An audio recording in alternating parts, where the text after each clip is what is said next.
Hey everyone, welcome back to the Coco Nomad channel where I talk about location and financial independence. And after a longer than expected hiatus, I am back with another what I'm working on, which is my bi-weekly accountability video, where I take account of what's been going well, what's not going well, the things that I've learned, and what I can improve. If you're interested in these types of videos, of course, please click the subscribe button and click the like button so that more people can find it.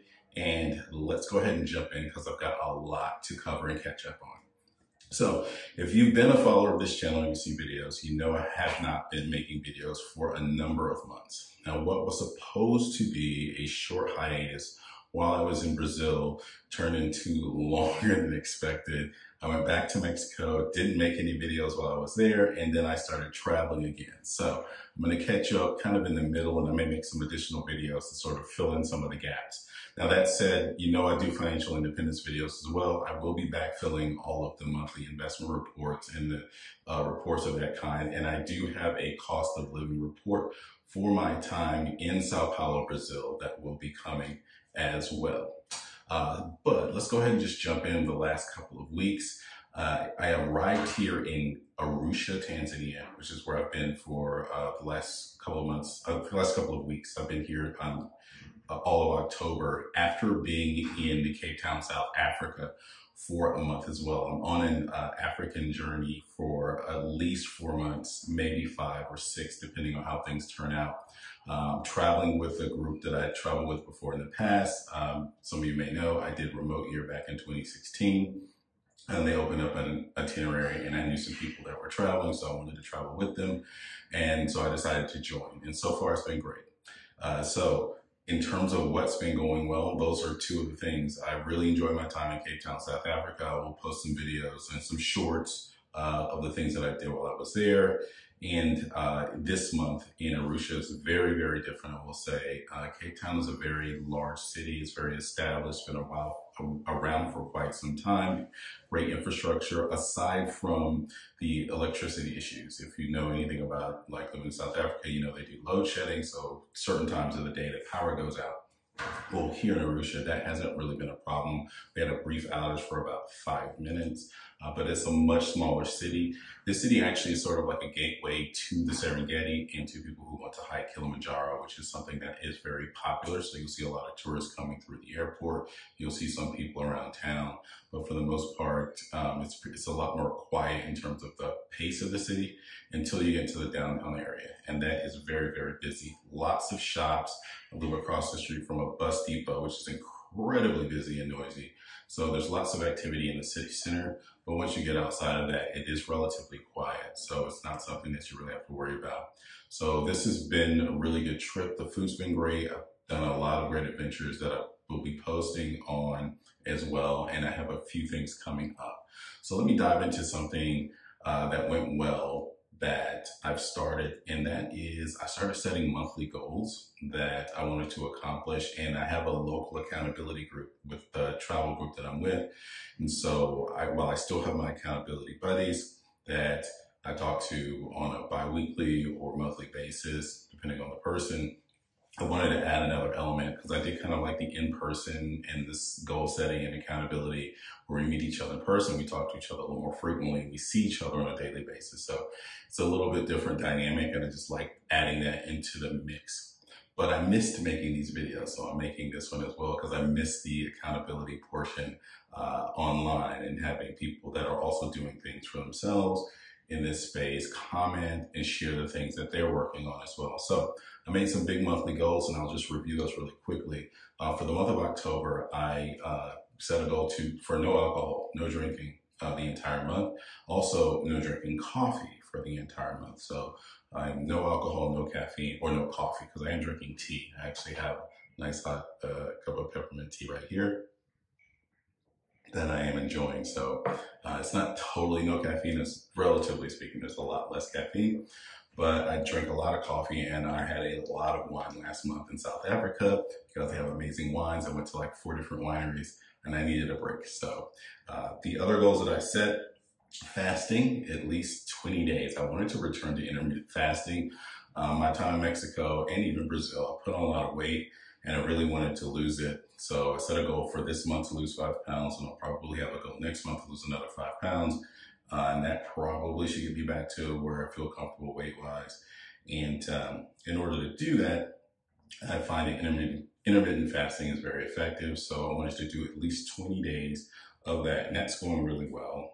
The other thing that I wanted to do is, because I knew I would be spending a few months in countries where Kiswahili is spoken, I wanted to learn the language. So I've been working on using Duolingo and just picking up some vocabulary and using it out in public, learning Kiswahili. So basically in about 2 months, I'm about a quarter of the way through, 2 weeks into 2 months of being in countries where Kiswahili is spoken. So I'm here in Tanzania. I will be going to Rwanda next, to Kigali for a few days before I finish in Kenya, and I'll be in Kenya for the duration of the time that I'm in this part of the continent. I'm in East Africa now. So doing that, I'm also trying to improve my learning. I'm using Duolingo, but I find that while that's a fine app and it works very well, I wanted to increase my exposure to the language. So I created another goal, which is to write a Wordle game in using Kiswahili vocabulary words so I can improve my usage. So I love Wordle. It's a fun game to play, but it also helped me to recognize the words. And games typically help with learning, so but I have to actually code it. And I am not starting from scratch. I had written a little bit for a Wordle game to learn Spanish. I just have to make some tweaks for Kiswahili and put some words in because it's not all 5-letter words, so I have to do some things there. In terms of things that are going well, that one is not going so well, so I kind of leak that from the next section. But just continue on things that are going well. Trading is actually going pretty well. The last few months, I mean, this market has been incredibly volatile, and I know lots of people, markets are down for most people's portfolios, but if you watch some of my earlier trading videos, you know that I started trading volatility, and that has worked out really well because the market's been volatile. So it benefits, and quite frankly, it's kind of helped me erase a lot of the early mistakes that I was making in the trades.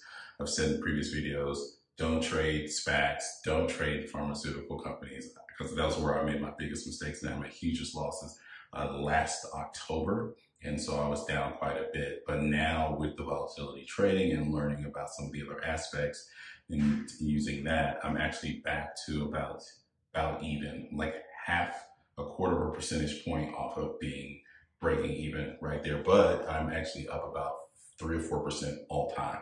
So before that, the debacle of the October trading last year, this October has been a lot better than last October, to say the least. So feeling pretty good about that. So going back to the next section, which is what didn't go well, as I mentioned, I haven't made any progress on the app that I'm working on for the Kiswahili, other than gathering words. There's very small progress. I'm going to use this week to really push. So in the next update, when I do the next one, there should be a working app to get me going while I'm in Kenya or on my way to Kenya to continue to work and improve my vocabulary in Kiswahili. The other thing is just content creation. As you can tell, I mean, I'm finally back, but I hadn't really done a lot in terms of content creation. I was a bit burnt out, and I just felt like I was on a hamster wheel for making videos. And I'm doing this not for money. I'm not monetized or anything. I don't have any products to sell. It was just fun for me to do and just share my experiences. So when it wasn't fun and it felt like a job, then it really kind of soured me on the whole process. But I'm learning now that part of that wasn't this job, but it was my old job. And I'll do another video or update about my job situation. But once I separated those things, it allows me to just see it for what it is. And it's more just putting the time in to do this. And it doesn't necessarily take a ton of time. I probably will get some editing help so I can just make videos and have someone else handle all the rest of it, because I have other things that I'm working on that take a lot more of my time.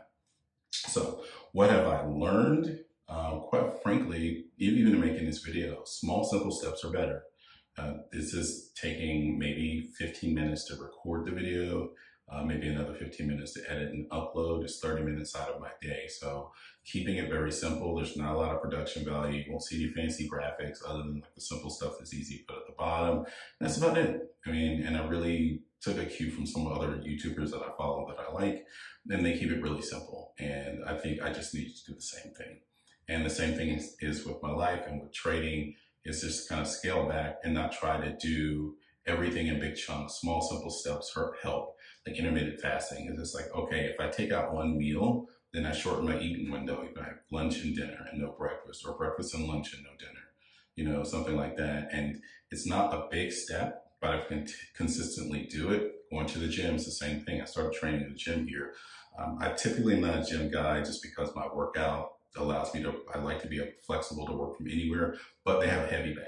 And that is one way to get me into a gym. I love working on the heavy bag as part of my, not just doing shadow boxing, but actual bag work, which I think is important and helps, you know, with the shoulders. It just helps the impact and things like that. So if you're training for boxing, I think it's really, really important. It's a great workout. So simple steps, just go to the gym, do my workout, get it in, get out, not try to overdo it.